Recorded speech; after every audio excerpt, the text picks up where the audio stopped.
Bars is back. Sam Ant. Oh God. What's up with? Attention all my business owners, if you would like to advertise your business right before each video that we do here on Hip Hop News Uncensored, make sure you email us right now, advertise@hiphopun.com, advertise@hiphopun.com, ask about our holiday specials. Hip Hop Uncensored is the vibe, so subscribe. Hip Hop Uncensored is the vibe, so subscribe. Oh God, drop. Building, excuse me, and it couldn't be a perfect time. We got the good brother Judge Joe Brown on the podcast. How you doing today, sir? All right, young man. The judge is in the house, I guess. So, all right, let's go do what we do. Yes, sir. Man, it's a long time coming. We've been doing this for a couple years now, and you've definitely been on our list. So we are honored to have you on. And like you said, let's get right to it. There's a lot going on in this world right now, Judge. It's some craziness. Obviously, Kanye is in the building and making a lot of noise out here in these streets. But before we get to all that, how do you feel about just 2022 in general, at totality, and how everything's going in our world in America right now? About 4 years ago, I said we needed to do something to heighten the contradictions so people can see what's really going on. Well, that's happening. And one of the things that I think is the biggest threat going right now is what we're doing to suppress free speech. What they're trying to do to Kanye is an example of that. I mean, what he said,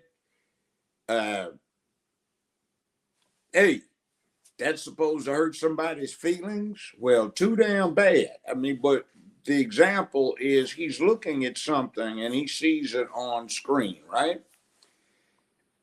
So people get it.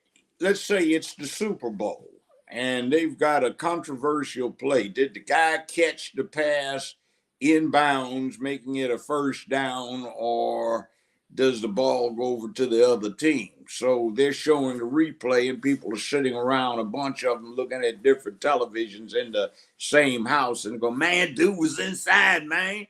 He was inbounds, man. No, he wasn't, man. Dude's foot was out, man. You saw that. Right. And see, you're supposed to make something like that liable for damages. What the hell are we coming to? And see, the other thing that I do not like about this George Floyd bit is there's other stuff that was not put out there much, but it showed. There was video, for example, before all this broke down and him getting put on the ground. There's this young black guy out there saying, hey, man, mister, I don't know you. They're going to take this money out of my check, man. I can't afford this. See, Floyd passed a $20 bill to get fentanyl. And he passed this counterfeit bill on this young brother at the store, the cupcake shop. So the young brother's going to have to pay that $20 out of his paycheck. So he said, man, I can't afford that, man. Would you get the money back, man? And he basically gets told to get lost. So, I mean, that ain't right either. Right. And fentanyl is a bitch, man. I had cancer last year. They tell me I beat it. But they gave me fentanyl, and it says big as daylight on the container. It's in red. It says, warning, this reduces your respiratory function, sometimes dangerously. Wow. And what was going on in this thing, and I'll just tell you, forget commenting on what was going on there. I had this done to me, demonstrated by my late brother, the Grand Master of Martial Arts, the late, great Dr. Clifford Stewart. My brother died last year. And he showed me how to do it. And what happens is when you press on somebody's carotid artery complex on one side, you reduce their flow of blood to the brain, but you don't knock them out. What you do is you make them feel like they're 12, 14,000 feet. So they can keep breathing for a long time, but you let go of it after a while and they got a bad headache, but they aren't moving. Now, you get the guy down on the ground, let's say if it goes like it's supposed to, and you suppress this blood flow to the brain, all of this is going to happen. Let's say you put him under fentanyl, and he's going to have a real problem, but he's not going to die. But if somebody puts a knee in his back, like let's say, for example, a heavy-set white cop that comes in second, what happens is this guy that you're doing this to has got to labor to breathe. And when you put the knee in the back, what winds up happening is mechanically he starts heaving reflexively, and some other people get involved in it, and that kills him. And let's say the DA is too ignorant of what physiology is to go prosecute the second cop for murder, but only manslaughter. You know, I mean, it could happen that way. So somebody wants to call what they call, how much of this is driven just by somebody saying, okay, $250 million, let's go after it. And then you've got an extended family, and they got $28 million on a settlement against Minneapolis, which has, as last I heard, I may be wrong, but they had a $250 million liability insurance policy. So, and some family members may not have wanted to settle for $28 million, with a big chunk of it going to counsel who settles it. Yeah. And you've got all kinds of other things going on here, and people don't even get to understand them now, because who wants to print this and risk somebody suing them for $250 million because they got hurt feelings?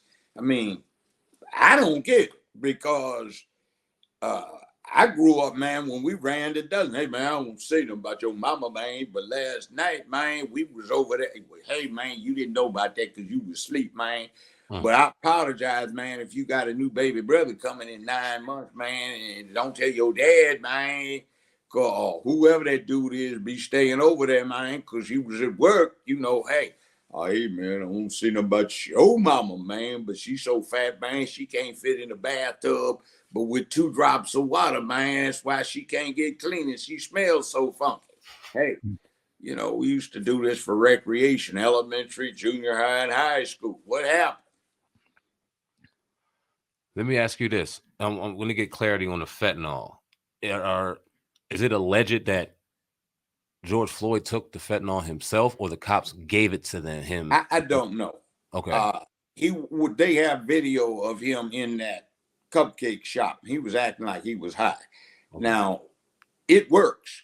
They get a little thing about the size of your fingernail, and it's on a little stick on. You stick it on your shoulder, and that's good for 3 days. Now, I was in a lot of pain. I had 3rd-degree burns on the outside of my neck and inside my throat from this radiation treatment every day of the week for 2 months. And that hurt. Couldn't swallow either. So I took it, but it works to kill what you're feeling. But man, you don't want that for a high. I would always say, move everything out the way. Pencils, pens, anything sharp. Because you're likely to hurt yourself or accidentally do something crazy. And that is man, that ain't a good high, man. Not at all. That's like wicked. It's like you get stuck on stupid to the point where you sit there and go, don't move, just go to sleep. Because you don't need to move, you'll do something stupid. And yeah, your respiratory capacity gets diminished. So yeah, all of the above. I don't know what he looked like. Well, let me not say, because I don't feel like defending against some fool complaint, but let's just say that a reasonable person observing the late Mr. Floyd on the security camera footage inside that cupcake shop might conclude that someone was under the influence. So I don't know. If you do that voluntarily and you don't need it, fentanyl, man, that ain't no good. And you know what my copay was on 30-day supply of that nasty stuff? $3. 62 damn cents. Wow, man. I mean, see, they have at major hospitals, they've got tons of this stuff. And easy for folk to snatch it and sell it, and a whole lot of it's coming across bootlegged and, you know, in bulk across the border these days. So, man, if you want to get yourself on fentanyl, that's dangerous. And they got a warning. Said 2 or 3 usages of this stuff can cause you to become an addict unless you're in severe pain. If you're in pain, man, some of that stuff from cancer and radiation treatment, man, that is a bitch, man. That is not pleasant. But I mean, short of that, stay the hell away from that, man. And people are going to that. That's like, man, going to Dracula, bite me, you know, and forget long life, you know, and can't come out after, you know, the sun comes up, but it's not cool. It's not cool. But I don't care whether I agree with Kanye or not. Some things I agree with him on, and other stuff I don't. But man, I defend his right to say it. This stuff has gotten so damn sissified and punked out with some of this stuff people are doing these days about, oh, my feelings are hurt. And oh, shame is so bad. One should never shame anyone, and guilt is such a hard thing. Yeah, some folk need to be shamed, and some folk need to feel guilty too.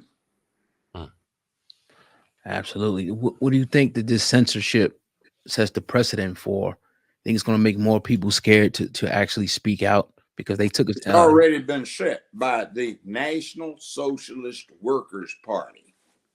You know what the acronym for them was? No, sir. No, sir. Nazi. Nazi is the German acronym for National Socialist Workers Party. And we saw where that went. And I had a Russian professor back in the 60s at UCLA I was teaching assistant for. And she used to say, America is in grave danger of becoming a fascist state. She used to say it wouldn't be any jackboot wearing, goose stepping, uniformed political thugs. It would be some long haired, pink panty wearing, switching beatniks, as she called them. And they would be doing it in the name of doing you a favor. See, when you have people that have had 50 years worth of running the entertainment and news industry or taking control of it and spreading propaganda, there's this thing that the Nazis knew, which was called tell a lie long enough and loud enough, you can get anybody to believe it. And they've been telling it for 50 years and insidiously interjecting a point of view into the mix so that they flip the script. What they're guilty of, they accuse and get other folk to believe they're guilty of. They get the target to thinking in the terms that they want you to think. And that's one where I get a lot of young folk your age upset when I get on this N word. Every clinical psychologist I know that I've talked to says that you don't make that N word harmless by saying it or adopting it. Your subconscious knows what it means. So every time you use it,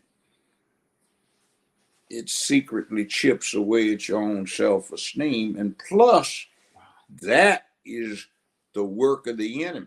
You don't think that they would not have cut off the funding 45 years ago, 40 years ago, 35, 30, 25, 20, 15, 10, 5 years ago from funding this stuff if they didn't want it to be heard.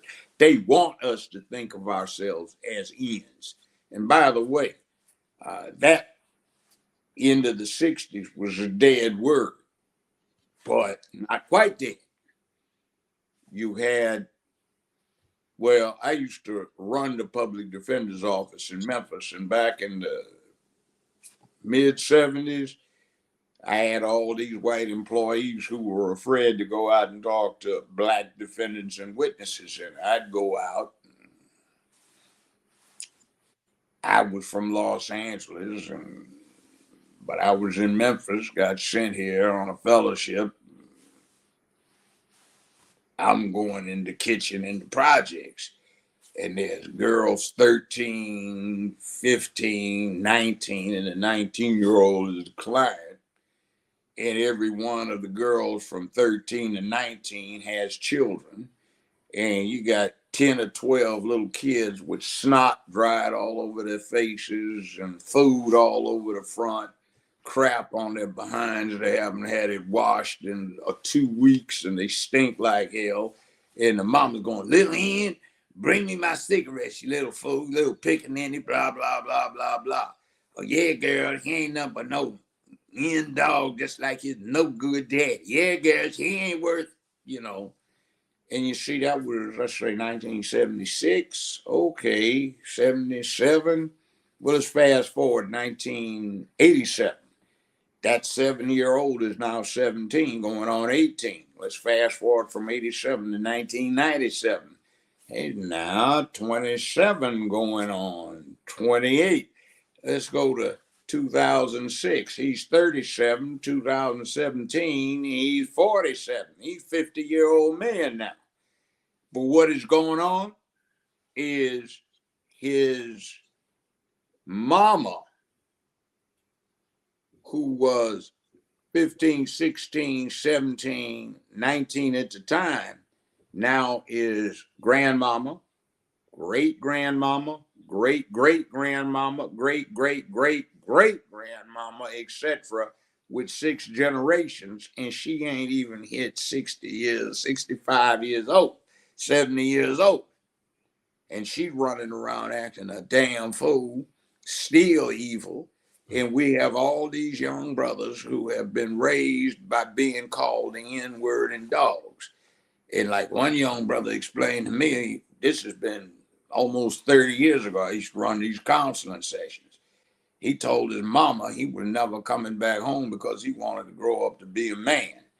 And he starts saying, Judge is right. You start calling all us dogs. Why you think we call you bitches? Because if you've been screwing all these dogs, you either in the deep end of what you say, Judge, bestiality, or you a lady dog, which makes you a bitch.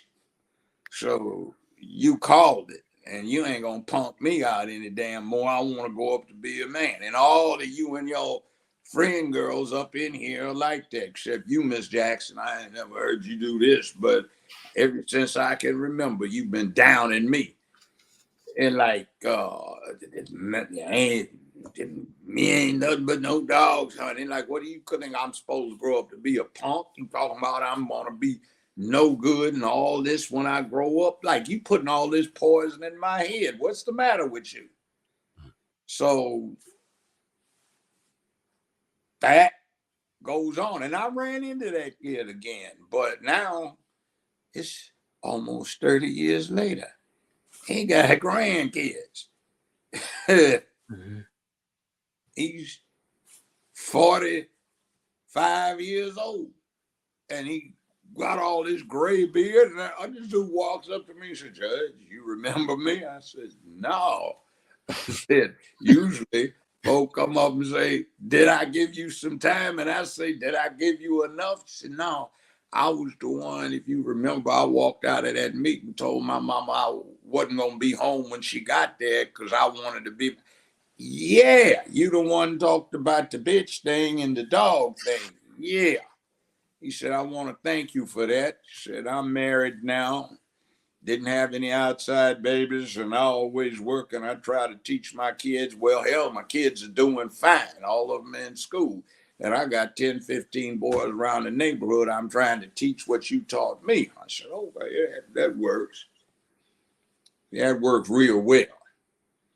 See, but we have to take something back. See, there was a coalition back in the late mid-60s. It was lesbians that hated men, feminists that hated that they weren't men, beta boys that hated that they weren't strong men, gay boys hated they weren't normal men. And then you got some people talking about war was a man thing and they hated war. So they were running around, hey, man, you know, like, we got to change, man. Like, war, man, is evil. You got to make love, not war, man. And, You know, we need to change the way we raise our boys so they get raised like girls, so they emote and cry, let it all hang out instead of trying to be so uptight and under self-control, man. You know, so there won't be any more war. So no war toys, no cap guns, no water pistols, unisex child rearing, unisex child hairstyles.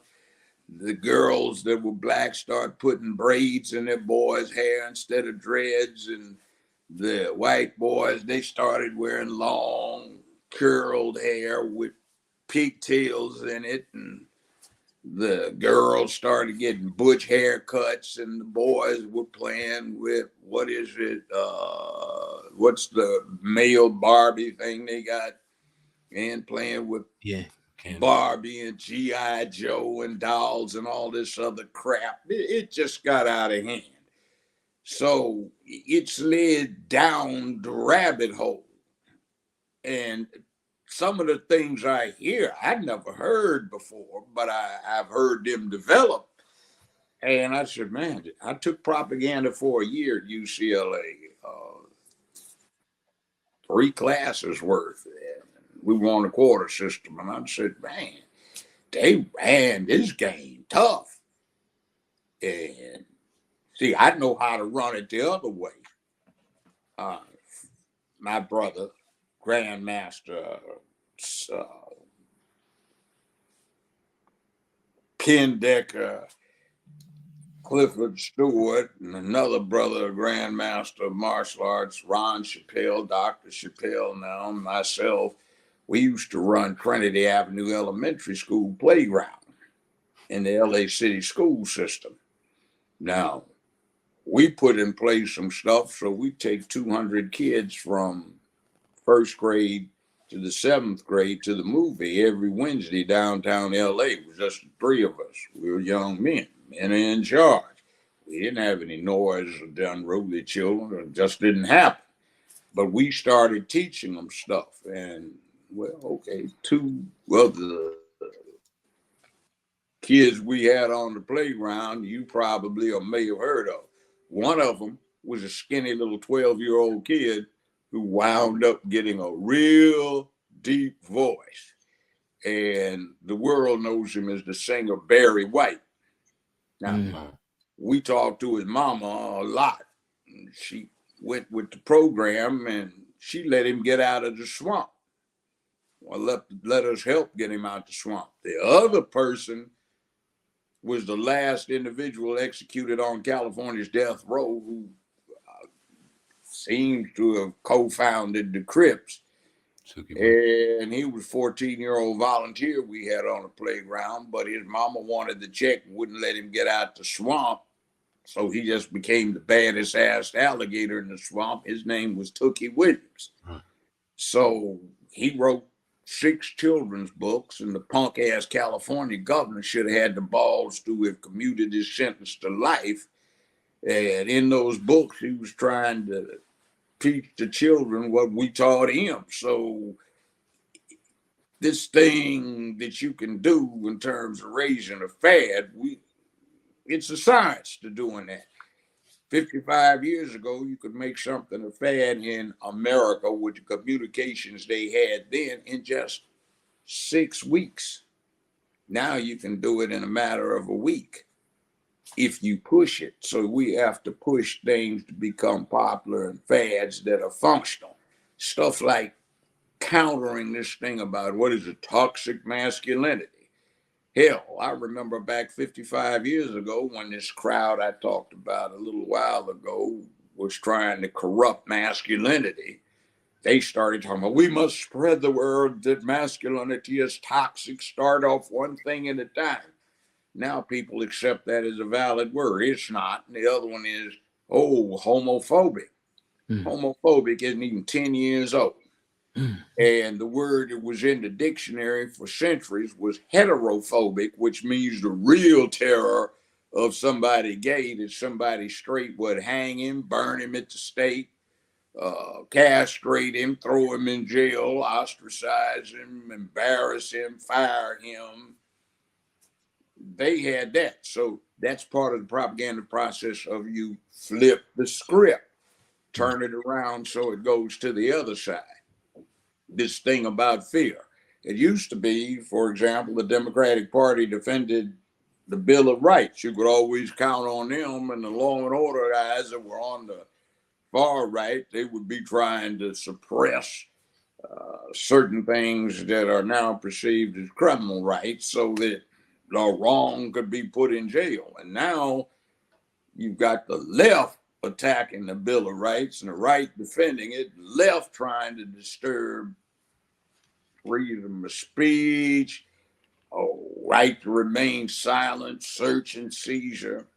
And you can see it with what they did with Mr. Cosby, Dr. Cosby, and that conviction got very properly reversed for an egregious violation of the Fifth Amendment. So, I mean, what the hell? Nobody gives a damn about what the law says.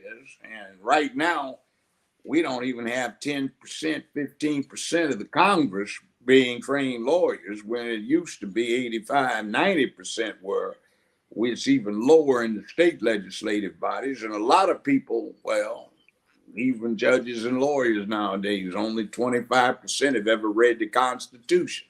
Constitution isn't but 10, 12 pages long in a pamphlet. It's a lot shorter than what you have to read to pass your driving test, or at least a written test to get your driver's license. So people need to understand what that says. Now, we get stuck on stupid. Excuse the judge for pontificating. I guess that's kind of what I did for a long time. Nah, no worries, brother. Do your thing. Yeah, I want to ask you. That kind of leads me to the Willie Lynch letter. I seen you did a video. There's not a Willie Lynch letter. There are letters. Okay. Now, I just happen to have lost a lot of sleep back 51 or 2 years ago when I had an internship at a DC think tank. And I had to sit in the Library of Congress and study the so-called slave pamphlets that were on microfilm. And Willie Lynch started off with his earliest publication. I think it was 1708 they had in Congress. And he wrote a series of letters that were really printed pamphlets. Okay. And he was in Bermuda. He was a slave owner and raiser of slaves in Bermuda, and he traveled all over the American colonies that included Bermuda, Barbados, Jamaica, the Bahamas, and what became the 13 colonies, and Canada, mostly in the south of what became the U.S., and he taught how to enslave folks. So there were Willie Lynch letters and pamphlets, and there were a whole bunch of them.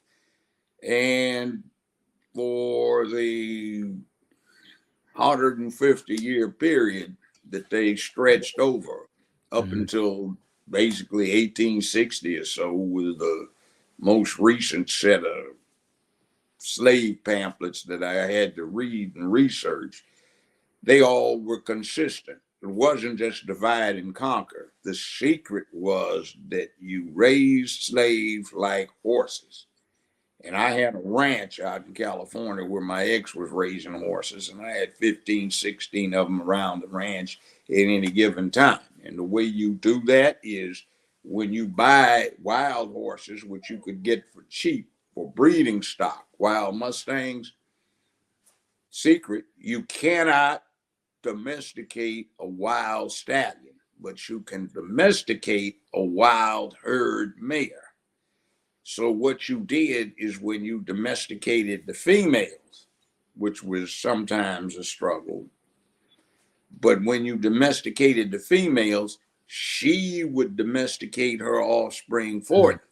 So if you had a foal that had a lot going on and you left the foal with the mama, you wouldn't have as much work to do to domesticate that horse as if you weaned that foal very early from mama and took it away from its mother.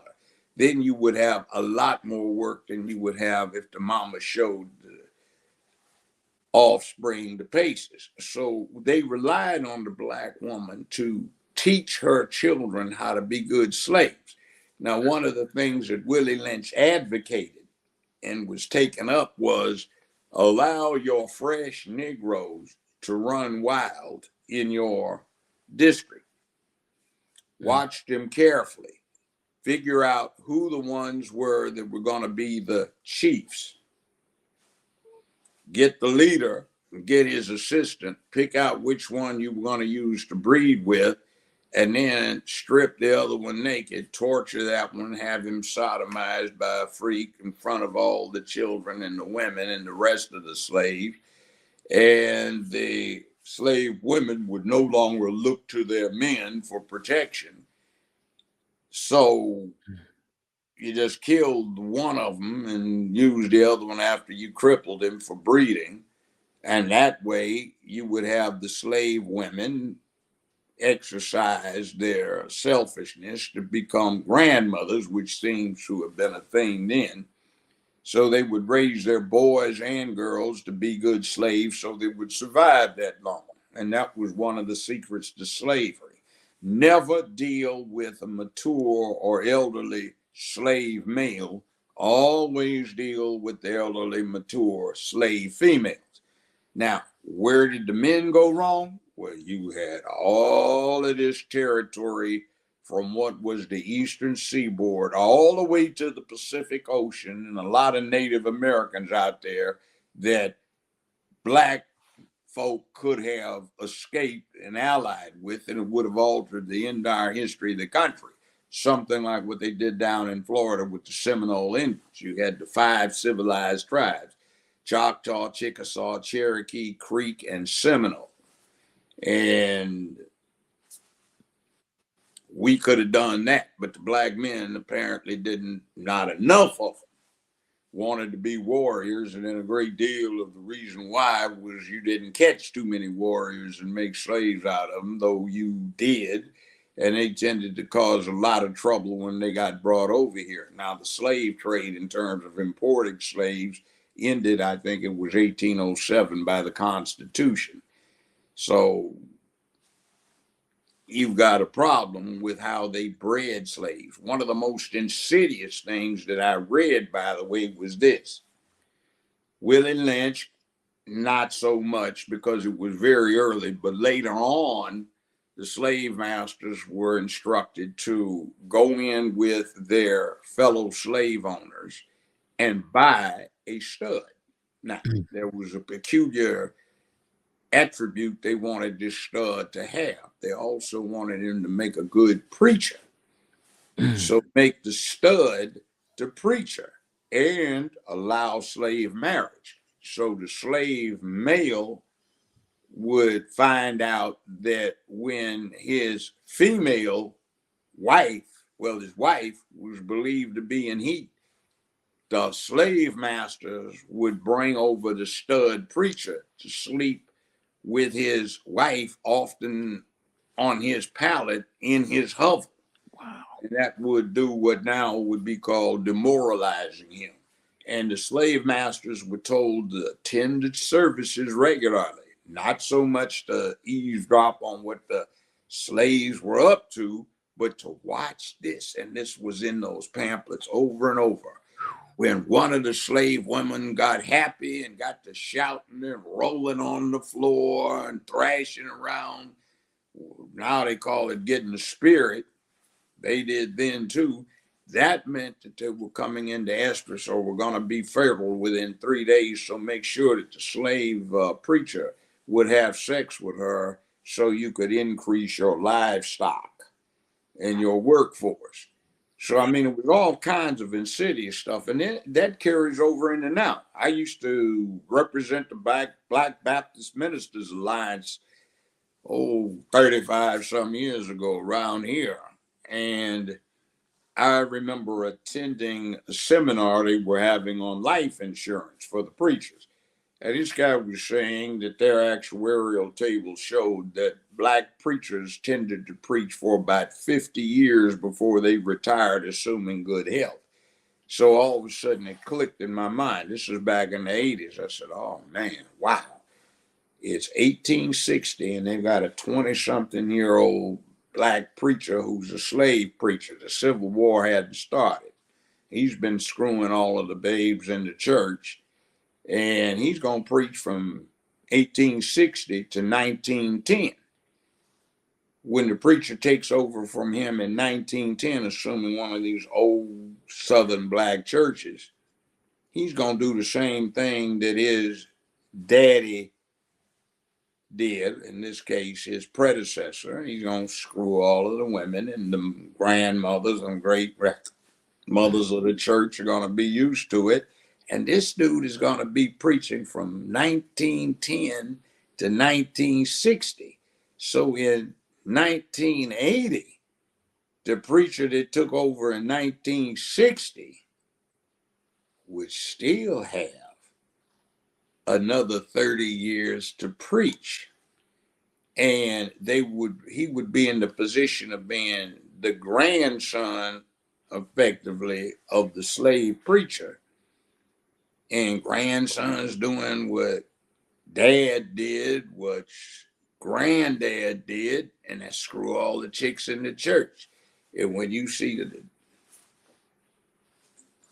you see it once your eyes get open.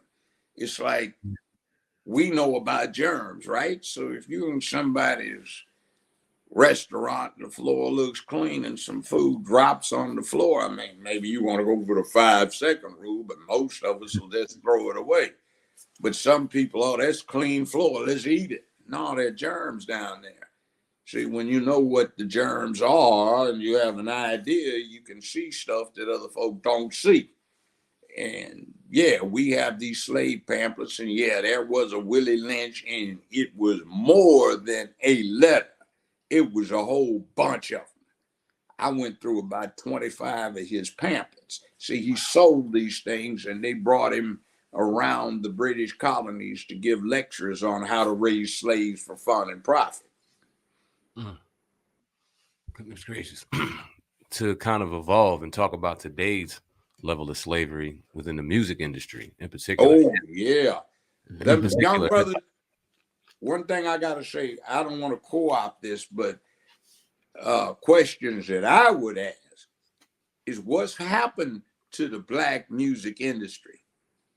See, I can remember as this stuff evolved. Now, ordinarily, a trend in music for the 20th century lasted 5 to 10 years, and it was gone. Something replaced it. But hip hop, rap, that's been going on 50 years. What's going wrong with you? You be innovative. But then again, the money behind this, and whoops, I don't want to go get somebody Kanye mad, not mad at Kanye, but some people upset, is we've got a problem now with emasculation, and it's not just us, it's spread around the Western industrialized world. Not so much Russia, the Middle East, or China. But all of these young boys from Japan, Rome, Berlin, Rome, Sydney, Australia, Tokyo, they have masculinity problems too, because it's so suppressed. They want to see masculine stuff. So when they see gangster hip hop rap video that looks masculine, they want it. And it's a very lucrative foreign market. And you can go to Berlin, Moscow, Sydney, Tokyo, and you can see how popular American rap or hip hop is over in these other places. And it sells well, but they don't dance too well. They still do that jump up and down techno lame stuff, but they don't want things to change. So the people that run the finance don't want the music to change, and they dispense the patronage, the distribution, the advertisement, and that kind of thing to those that they can use in an international market where there is very large money. So there is a discouragement of innovation because they want this proven formula to continue. You know, what is it? If it ain't broke, don't fix it. Yeah. So I look at it as, okay, is this 2 days old, 2 weeks old, 2 months old, 2 years, 2 decades old, what I'm listening to? I had a little interesting thing with some young brothers a couple, 3 or 4 years ago. They were talking, oh man, this is hip. I said, that's Ike and Tina Turner from 1961. For God's sake, that's 60 years ago. You think that's hip? Oh yeah, man, it's deep.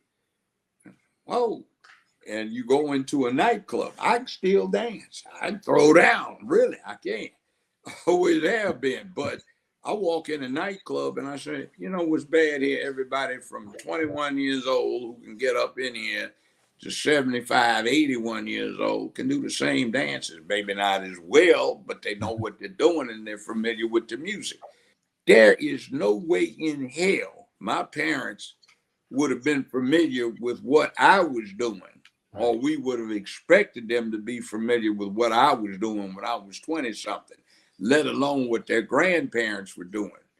But you know, nowadays you listen to the elevator music and I'm going, man, that's, oh man, Smokey came out with that in 1959. So did Argentina. And that one that people don't even recognize, that's a 1961 James Brown.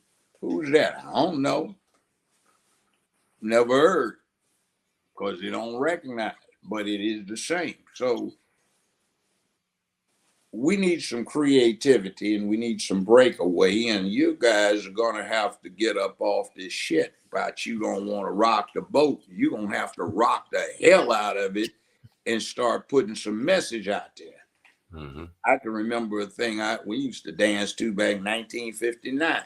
Got a job, shout-a-da-da. You hear anybody talking about got a job now? Nah. Except pimping and selling, moving grams and got hoes running. Yeah, for sure. I want to get your thoughts real quick on reparations. It's good. You think it'll ever happen? No, it already did. January 16th, 1865, General William Tecumseh Sherman signed an order in his military district directing that each freed, married black man receive 40 acres of confiscated rebel land and 1 army mule. His only superior, General Ulysses Simpson Grant, actually Ulysses Grant, but they reversed it, U.S. Grant, approved it. President Abraham Lincoln approved it. The House and the Senate approved it and financed it. It was working well. Then Lincoln got assassinated. And a Democratic president, Johnson from Tennessee, took over. And he decided he did not want his buddies to lose their land. And in June 1865, he signed an order revoking that. He could because it was still a military district and he was commander in chief. They tried to bring it back up. It didn't work. And my grandfather, I remember him talking to me. I read a journal he left me. He was born in 1850. And he was about 15 when that 40 acres and a mule came out. And he lamented that they had brought that up 2 or 3 times. My parents have all been dead for 20 or 30 years, depending upon which one it is. And I remember them telling me that they brought it up. And this is the 3rd time in my lifetime where they brought up reparations. It would be good, but they owe a lot more than what they can afford to pay. So One other thing we have to consider the downside, that's supposing they gave us reparations, which I take, but how much? Is it big money or is it just little chump change? Going to be services like revitalizing affirmative action, which did a whole lot, man. Young brothers, you have no idea how many black folk got their stuff together 55 years ago behind affirmative action. And by the way, it was some black folk that killed it off with that Baki thing. It was some black medical students who got an agreement that they would be let in, even though they didn't qualify for either other factors that indicate an ability to succeed, and they didn't want to be rated on how much they'd give back because they had no intention. They collaborated so that Baki could be a successful plaintiff. And California didn't even defend the case right. So, I mean, aside from stuff like that, let's go back to this whole thing. If we get reparations, what do you think is going to happen? That's going to hand it to you here. Here's your Negro check for your Negro reparations. They're going to set up a bureaucracy. They're going to track you. They're going to know Social Security, date of birth, where you live, bank accounts, all of your business. And if somebody wanted to run a supersized Tuskegee experiment, they sure now know who's got those checks. There's a downside. And I told somebody, I said, man, you know, who's going to qualify? Are they going to impose DNA tests? Oh, no, man. That's just setting up a biological warfare thing against black folk. Right. Man, what you think the hell they going to do if they give you the damn check for free? Oh, yeah, man, my family says, dude, they're already going after folk to put them in jail for COVID-19 fraud. Yeah. Where a little chump change, y'all went out and bought all them Adidas tennis shoes made in Vietnam. Man, you gonna get up, come on, reparations. If I even smell the success, I'm gonna buy up a whole bunch of interest in athletic shoe places so I can get all your money when you come in there to buy a pair in every color, every style for you and all your children and your boyfriends. Yeah, come on now. I want to talk about. Here's your Negro, Jack. That was powerful. Yeah. I want to get your thoughts on hip hop media and the narratives that being spun. Like, for example, Nori. It was when he got interviewed on the Breakfast Club was where he apologized, and the allegedly just some people in play within the Breakfast Club. Let me say this. Yes, sir. I think that was a punk ass move. And I'd like to know who was behind him. See, I know about blackballing. Yeah. But you see, I broke in and I had this show for 15 years, this TV show, but I was in my 50s and I had a life. I'd gotten the youngest person in the world on death row, off death row, after taking it to the Arkansas Supreme Court. I had tried a whole bunch of murder cases, 42 capital murder cases as a defense lawyer, and a bunch more that they didn't ask for the death penalty. I'd been on the criminal bench elected to 2 8-year terms. I was doing a lot. So I know about getting a job. But you see, Hollywood tries to control you because they're not about money. They're about an agenda. Now, here's something that most folk don't know. They talk about Judge Judy and Judge Mathis and Judge Maybelline. They talk about Oprah Winfrey and Dr. Phil. Guess who had the highest ratings? Judge Joe Brown. I was stepping all over Oprah's feet. Not Oprah. I was beating Oprah's behind every week of the ratings year for the last several years.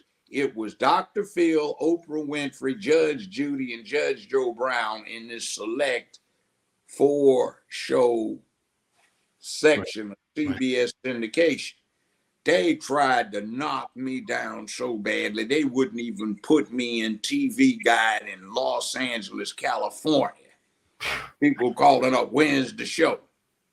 And every time I started beating Judy, they would exercise a different option Nielsen would give them for the two of us, but they never would exercise it for me. In the Southeast, where they played me at 9 o'clock, 10, 11 o'clock at night, I was beating every show there. #1 in the ratings for an hour format, but they didn't want that. I tell you something that you should do if you ever deal with a corporate entity: buy a share of stock and get a hold of their corporate newsletter. They can lie all they want to you, but if they lie to the shareholders, they're looking at 10 years in the federal penitentiary. So we'll see what they say. They were saying the Judge Joe Brown show, outstanding. It has contributed to CBS having an unprecedented 14 straight quarters of financial growth. The top last 4 have been the highest in the history of CBS, thanks in large part to the Judge Joe Brown TV show. And these low-down punk-ass clowns were telling me, oh, man, things are really going down. Everybody's taking a hit. We're all got pay cuts. You a damn lie. Last month on the 11th, you got a goddamn raise, and this is what you got. Wow. Supposedly for being involved with my show. So screw you. So they wanted me to take a massive IOU, and you had to put aside 100, 150K every year so you could get an audit done on the books as to what they were stealing from you. And I tell you something else, the only way you will get a square deal out of this entertainment industry is to have a certain percentage of the unadjusted gross from the first dollar. Otherwise, these bastards will cheat you out of it, and they will stab you in the back, and then they cut each other's throats and then grin about it and sip scrabbly and nibble cheese and crackers, you know, sitting on the leather upholstery in a 5-star hotel's bar area. And I tell you what, too, let's look at something else. They make us pay the tab. Black Panther. Disney and ABC badly needed some money. Why? They jacked up some white folk in this thing, so you want to be a millionaire. So the people that felt aggrieved sued them for about $7-8 million. Well, they won, and ABC and Disney kept appealing, and finally they got through the federal system, went up to the 9-member Court of Appeals for the 9th Circuit. It's an interesting opinion. It starts off, it seems that this industry does not recognize Rule 1 in American contract law, and that is all parties are expected to deal with each other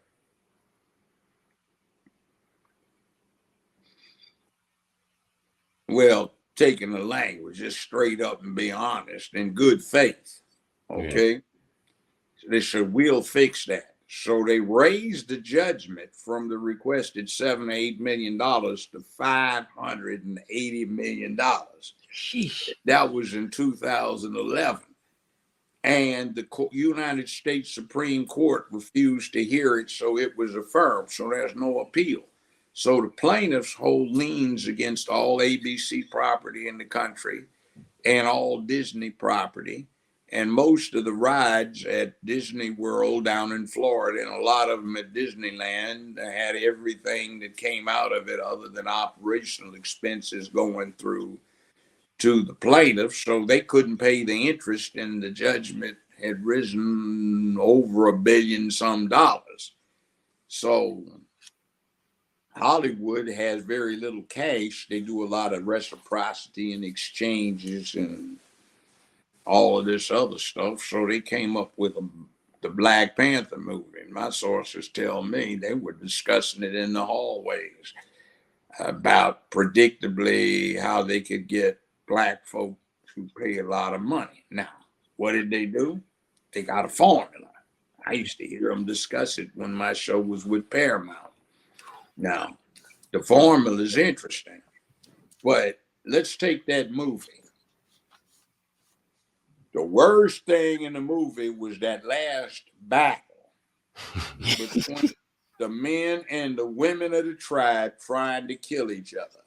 The women committed treason by propping up the old Panther that Killmonger had defeated. Killmonger didn't have any super drug in him to give him super strength. He beat Fair and square. the Panther's ass, Yep. fair and square, threw him off in the water. The guy survived. Well, the babes committed treason against the rules of the culture, and they go to help him. Now, who did they go to enlist in their effort to overthrow the now rightful King Killmonger? White They man. go Yeah. and get some black folk who live where it snows all the time in caves, cavemen, and this is supposed to be in Africa. Where? Mount Kilimanjaro on the other side of the continent from, Yeah. you see. And then they don't have any black men that can fly that virtual fighter plane. They got to get a white CIA guy to do it. And you don't see any black men doing a damn thing except in the background the spectators are pushing a cart. They got that guy with the big lip disc in who's some kind of preacher stand-in. Yeah, they got that, but the mama runs things, the aunt runs things. His bodyguards are actually his keepers who tell him and nag him about what to do and not to do. And he runs around in some tights playing vigilante. Now, Killmonger, meanwhile, his daddy was the brother of the past king. And what was he doing? They listed him as being in some projects, public housing on the West Coast, and he's trying to teach these boys how to be men. So he gets killed because he wants to take the technology that Uganda has, Wakanda has, whatever the hell the name is, and use it to subdue Africa and take over the whole world and impose peace. So he goes through MIT. He graduates at 19. He's a rocket scientist. He becomes a SEAL. He's so badass they give him the nickname Killmonger. He plans, plots, and gets his head together for revolution. He's supposed to be the bad guy, and they have him talking what Frederick Douglass said, Marcus Garvey said, Du Bois said, Malcolm X said, a little of what Martin said, and what H. Rap Brown said, and they make him the villain. And they got all these little black kids and black women, hey, they're cheering for him to be put down. You know, so they make him the villain. And in the comic book, Killmonger is a person that engages in illicit drug sales and sex trafficking, where the Black Panther, who sounds like Killmonger in the comics, goes from Africa to Harlem to go deal with him because of his international influence negatively on black folk. They flipped the script all the way around. And then the final thing is, you know, when you have one of those Marvel movies, if you wait through the credits, you'll get more to the movie. And then finally, the Black Panther is telling all these white people in the UN that they're going to help them. And the guy says, excuse me, with due respect, sir, why in the world would we be interested in what some backwoods agricultural place has to offer us? See, so, I mean, it's like that was predictable. And I'm so angry about one bad circumstance, and not so much that it was the highest grossing superhero movie of all time, but out of every city in America, the highest gross for box office came out of Memphis, Tennessee. Wow. The largest predominantly black city in America. Yeah. And they had folk buying up 25, 30, 50 tickets at a time for parties they organized 2 and 3 weeks in advance. And you can't even get them out to organize saving their own neighborhoods like that. Right. So I'm just saying, damn, they ripped us off. And then I got the word back. They were rejoicing. Yeah, we got the African American bunch once again bailed us out. See, that's how these folk got established more than 50 years ago. The movie industry was going bankrupt in the face of color TV. And every Thursday and Sunday, every movie theater in America had 2 new movies, plus cartoons and a sub feature. And that made the studios come up with several hundred movies or productions a year. And they couldn't afford it in the face of color TV. So they got a bright idea, and they had all these newbies who were part of this cabal that came in, and they said, look, let us pose something for you. One, instead of having 2 new movies every Thursday and Sunday, let's keep the movies as long as people will come, and let's tap all of this cash out there in underrepresented communities. We want to deal with the Black community. We call ourselves Black then. So what did they do? Said, we're not going to give them all of these things we give white people because they can't see themselves being leaders and businessmen, all of this, that, and the other. We need to appeal to the lowest common denominator. So let them be caught up in our glorification of pimps, hoes, drug dealers, gangsters, robbers, murderers, burglars, and every kind of punk ass whatever we can think of, and get all of their money. And then they had, what is it, Black Caesar, had a football player, Fred the Hammer Williams. And he played this drug dealer who was also a hitman, and he rides off into the sunrise smoking a big cigar after they had this shootout in Long Beach, and no LAPD, no sirens or nothing, and the place is full of dead folk after this shootout. All right. And then 18 months later, they have, what is it, Superfly, Rod O'Neal with a wig on top and his hair pressed, driving a pimp mobile, selling coke. Yeah, man, we got to get into this coke, man. That's some deep shit, man. And Freddie's dead, but Superfly is what it is. And Rod O'Neal's characters, they do 5 more movies in the franchise, and everybody switched from wearing dashikis and afros and beards, and now broad collar platforms, you know, fried their hair again, driving pimp mobiles, talking about, yeah, man, about that cane, man. And the FBI started flooding the neighborhoods with coke. And then you got the jackass in chief sitting in the White House. He in 1977 and 79 and 81 with John B. Stennis and Eastland, James O. Eastland, and Byrd. All these racist Klansmen, they started putting stuff in place, and Biden was going around saying, 1 rock will get you 5 years in a federal penitentiary, and that means the whole 60 months, not just a few months. 1 rock, you know. And you got that crap going in because that came off of Freebase.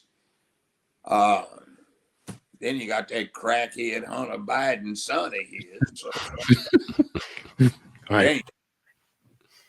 You see that dude's teeth, man? Damn, he must have been doing crystal meth too on top of the crack. That dude's teeth rotten as hell.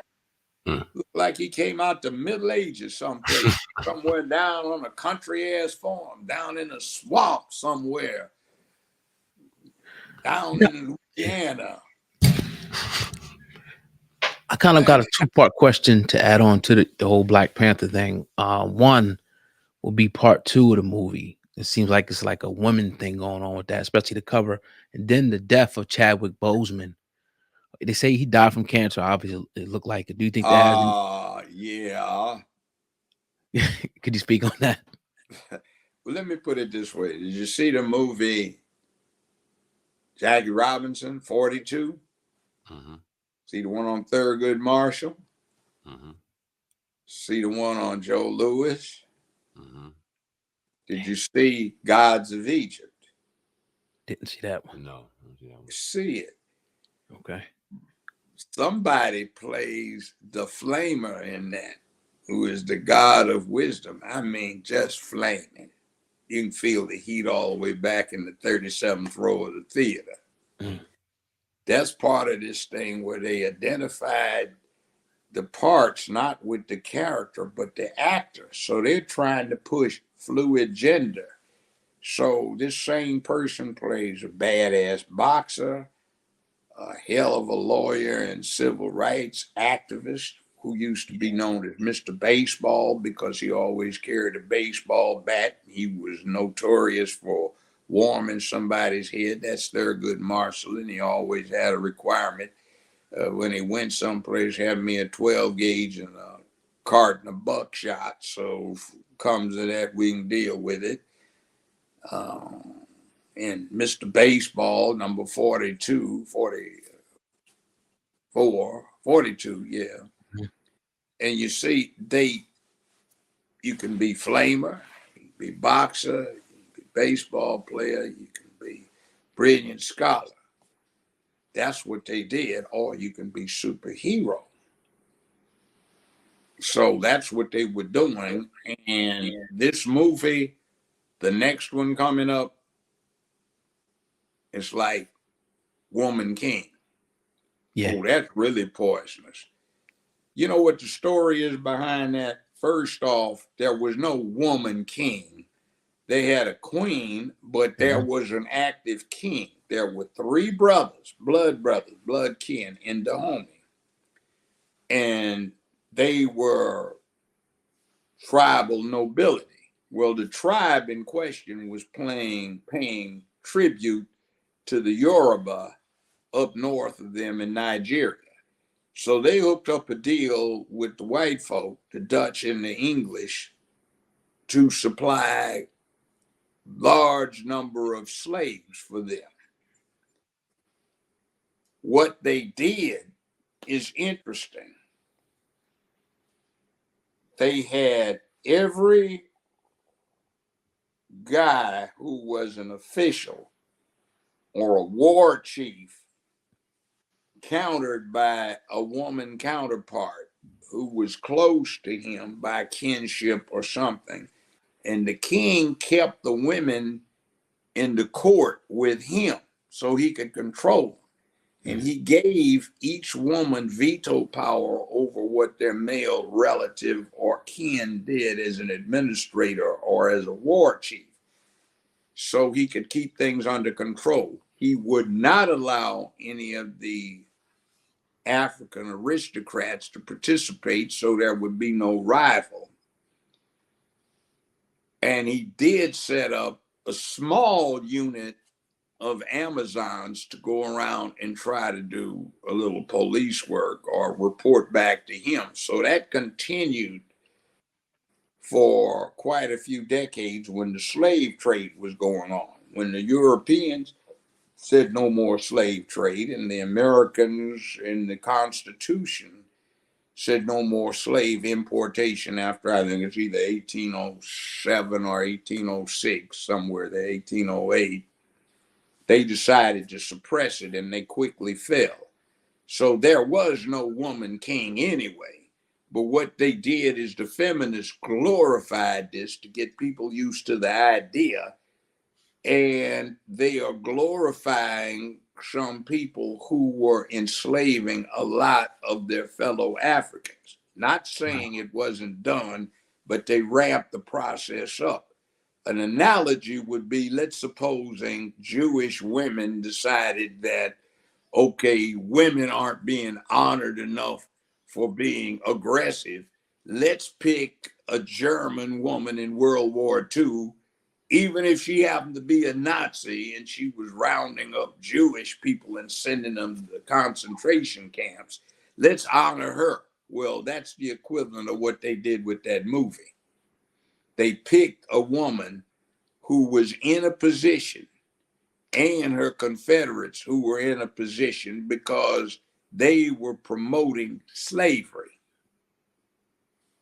Now that's the reality. Deep. Very deep. In the building right now with Judge Joe Brown. Yeah. Straight cooking, man. Shout out to Maurice Duncan, man. Brother who set this joint up. Definitely appreciate everything you got going on. Yeah, Maurice is a hell of a young brother. I like him. Yes, sir. Just want to end on a light note. We definitely appreciate you and we'll love to have you back on, but don't want to hold too much of your time. A lot of people throughout time has definitely done some funny ass impersonations of you.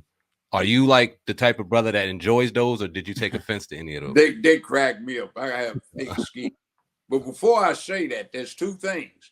I'm delivering service and selling sauce these days. Yes, sir.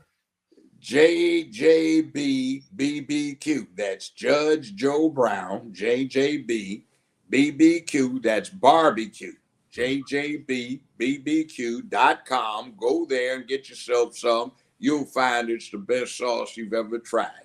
And we have it going out on the shelves in California now. We'll be spreading across the country. You can order yourself the stuff online. I'd suggest at least 3 bottles. You'll save a lot on the shipping cost.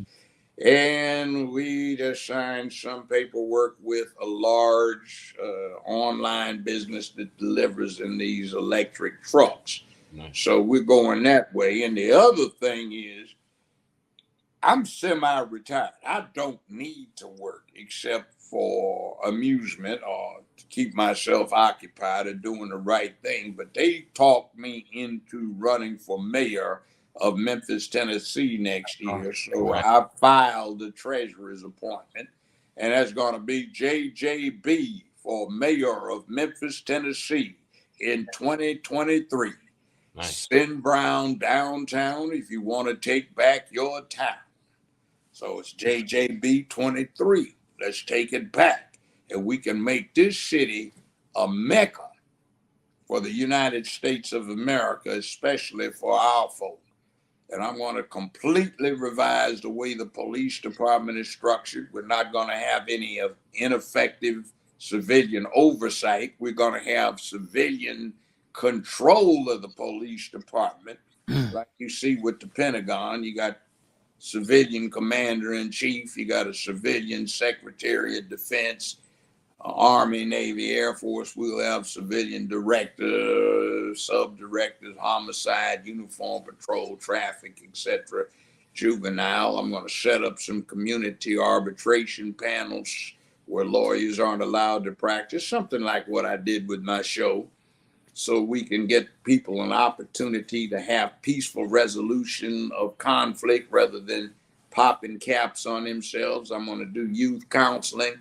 I'm going to talk to them. I've got some programs and some people, not so much programs, but the people, where we're going to put manhood in some of the would-be thugs' heads so they become sources of community order instead of disorder. I'm going to sink some hydroelectric turbines and generators down in the Mississippi River so we will have free electricity and we can bring industry in here, jobs and big time payments and hourly wages. We've got Ford Motor Company 45 miles outside of downtown Memphis and Cadillac a little bit further. And in 5 years, they're going to be hiring close to 50-some thousand folk in this area. And I want to get that brought into making Memphis the new Detroit for America for the 21st century, because California says nothing but electric cars. Yeah. And I think it's about 14 more years. And in 12 to 15, the 7 largest car manufacturers say they will not sell anything but electric cars after that point. So I want this to be the point where we get all of that industry.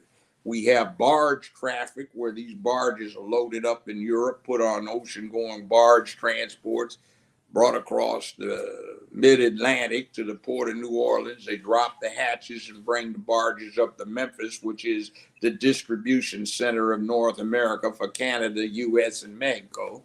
And everything else, no matter where it comes in, has to go through here. Let's bring it here directly where it's cheapest. So we want to bring in more industry from Europe, raw materials where they can be manufactured here with electricity, sell that from New Orleans to Louisville to Chicago and all other points, make a hell of a profit about it. And another thing, when Asia makes these cars, Korea with Hyundai and, Japan, Toyota, Mitsubishi, Lexus, Honda and all of that, instead of shipping it from there to the West Coast to the port of Long Beach in Los Angeles, let's save them 9,000 miles and they go through the Indian Ocean, the Suez Canal, the Mediterranean, and then up to Memphis, where they get directly in the center, and they don't have to ship it 2,000 miles by train from Long Beach to Memphis to get in the distribution net. We can have a great thing here. Yeah. And, you know, one of my former law associates and at one point part-time public defender in my courtroom for 10 years is now the new juvenile court judge. And I know he knows how to get it together. So we're going to have a hell of a reform. And we had somebody, woman noted as the most crooked DA in America, got her ass turned out by somebody new, and maybe there'll be some changes there. So we can make this place happen. I want to do something else. Instead of making Proud Boys do this, I want to set up through the mayor's office, which Tennessee law will allow, a community militia. So we get retired first responders, veterans, good citizens in our neighborhoods too, who don't mind attending drill once a month. They'll take $1 for it. They don't even want that, from what I'm being told. And we can organize and have them go out and back up the police and do the same thing where they get dads in school, where they impose order in the school because there's some men there who are set up to do their thing and given the power and authority to do it. So we can turn stuff around, and there's a lot more to it than that, but I don't want to take up too much time, so we can hit it and get it together. Now, come to Memphis instead of welcoming some of our young folk who are saying, hey, man, I'm from Memphis, man. I had to get the hell on out of there. I want you to come back. Right. We're going to make this the place to be. And by the way, this entertainment thing with the music industry, movie industry, there is no reason why the hell Memphis, predominantly black, has got to focus on Elvis. We ought to be subsidizing black enterprise here. The city council just okayed $242 million to a hotel chain that's already down there to finance their expansion for tourism. Wow. Damn it.